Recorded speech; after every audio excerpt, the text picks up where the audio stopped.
Cuando inviertas, haz como yo. Invierte con NextTV. Hola a todos, muy buenos días, bienvenidos a un nuevo análisis de renta variable. Siguiendo con el calendario de resultados, nos toca conocer la evolución y la publicación de ACS, la constructora de Florentino Pérez, que no ha batido las expectativas del mercado. Los resultados han sido peores que los que se estimaban y es lo que está originando las caídas y los retrocesos en el precio de la acción hacia niveles de soporte clave que en principio deberían sustentar el precio no solo por la estructura técnica del canal alcista en el que se encuentra actualmente, de un proceso lateral en el marco temporal un poquito más amplio, sino que por otro lado además tenemos la media de 200 sesiones que está actuando como un colchón, como un soporte para aguantar el precio por encima de niveles de los 25-26 euros por acción.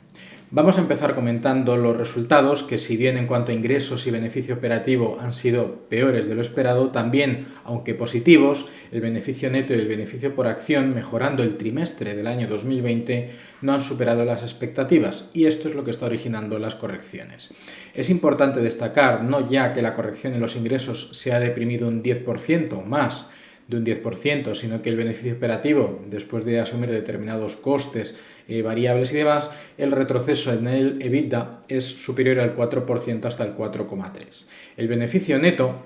ajustado final pasaría desde los 188 millones de euros del primer trimestre del año 2020 hasta los 195 millones, lo que supone un incremento de 3,8%. Pero si hacemos el ajuste del beneficio por acción, sabiendo que ha habido determinadas operaciones corporativas en la entidad, vemos que realmente ese porcentaje es superior, porque si hemos visto 62 céntimos por acción de beneficio en el primer trimestre del año 2020, ese beneficio por acción se incrementa hasta los 0,68, lo que supone un cambio relativo de un 9,4%. A efectos reales es más interesante observar el beneficio por acción porque cualquier modificación en el número de acciones en circulación, pues lógicamente modifica el relativo en cuanto a cuánto hemos ganado como accionistas respecto al mismo trimestre del año pasado.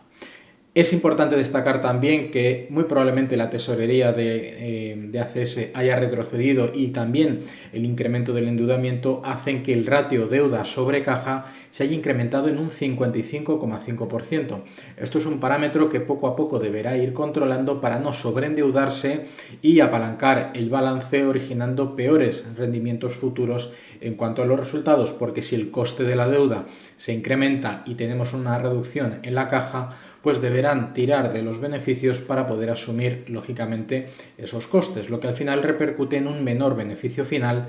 para el accionista. Y en último término, dentro del informe,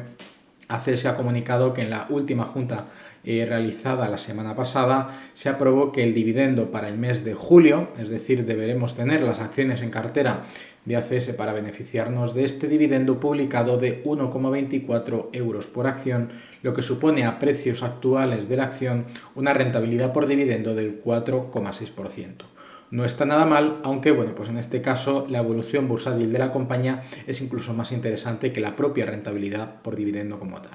Si nos enfocamos ya al gráfico, voy a ponerlo en pantalla completa para que lo podáis ver bien. Veréis que por un lado vemos que desde los mínimos post-coronavirus, podríamos decir, aunque hayamos estado viendo niveles de comportamientos prácticamente triangulares con un soporte en lo que fue mínimos del año 2016 en el entorno de los 19 euros con 25 céntimos, desde los mínimos que se alcanzaron el pasado 21 de septiembre en prácticamente los 18,20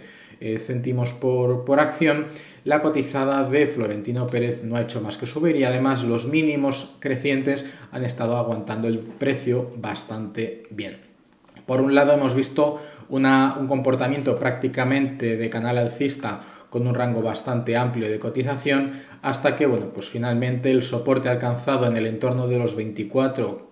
euros con 20 céntimos por acción es el nuevo mínimo de referencia a tener en cuenta sobre la compañía y que desde entonces la pendiente que hemos estado observando de máximos crecientes, máximos y mínimos crecientes o del canal alcista que podemos observar ha perdido pendiente, pero es mucho más estable con un rango de comportamiento, un rango relativo de máximo a mínimo mucho más pequeño. Estamos hablando de un rango de mínimo a máximo de un 12,6% o intermedio desde el punto medio aproximadamente un 6% al alza y un 6,5% a la baja. Tenemos la media de 200 sesiones, acompañando el precio con un comportamiento bastante interesante, que de hecho ha sido soporte clave en algunos aspectos o en algunos momentos de la cotizada que han sustentado el precio a niveles superiores desde estos niveles. Y por otro lado, a nivel general, también podríamos estar dentro de un proceso de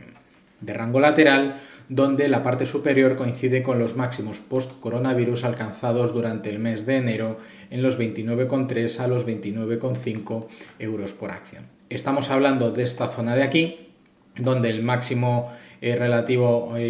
anterior está marcando la zona superior, mientras que el mínimo alcanzado aproximadamente el pasado 10 de febrero pues marca la parte inferior. Mientras estamos en un proceso alcista dentro de este rango lateral que podríamos considerar, donde la principal resistencia está en la parte superior, que muy probablemente si consigo este soporte rebuscar de nuevo parte superior de la cotización, alcanzaría antes este nivel de los 29,4 euros por acción que lo que sería en este caso el máximo proyectado de la estructura del canal alcista. Como podemos ver en esta situación, el máximo relativo anterior a al del canal alcista sería precisamente el máximo de la estructura de la caja roja. Y por otro lado, a nivel de soporte deberíamos tener en cuenta que pues el precio está bastante contenido en torno a estos niveles de la media de 200 sesiones y el soporte alcista del canal que está dibujando de color azul,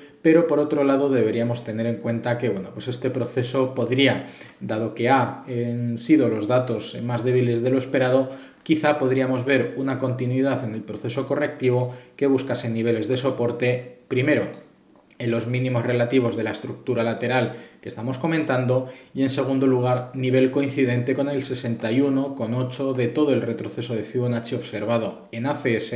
durante la pandemia. Por lo tanto, aquí tenemos los dos escenarios hacia los cuales se podría dirigir la constructora, tanto al alza como a la baja, sabiendo que al alza podremos negociar tanto el CFD con el apalancamiento, aprovechándolo como eficiencia, utilizando un marginal de nuestro capital, o multiplicando nuestra exposición, utilizando todo el capital que queramos utilizar en esta posición como margen de la inversión. Y si queremos buscar correcciones, pues lógicamente con la misma estructura consideraremos nuestros niveles de rentabilidad riesgo, nuestros ratios, y gestionaremos la posición siempre tanto al alza como a la baja con un stop loss. Si apostamos por creer que la cotización va a subir, tenéis disponible, lógicamente, la acción al contado, que no tiene comisiones de compra-venta para aquellos que hagáis nominales de inversión, es decir, de compra-venta inferiores a 100.000 euros al mes. Por mi parte nada más, con esta foto fija de ACS en la última sesión de la semana nos despedimos y nos vemos la semana que viene en nuevos análisis. Hasta la próxima.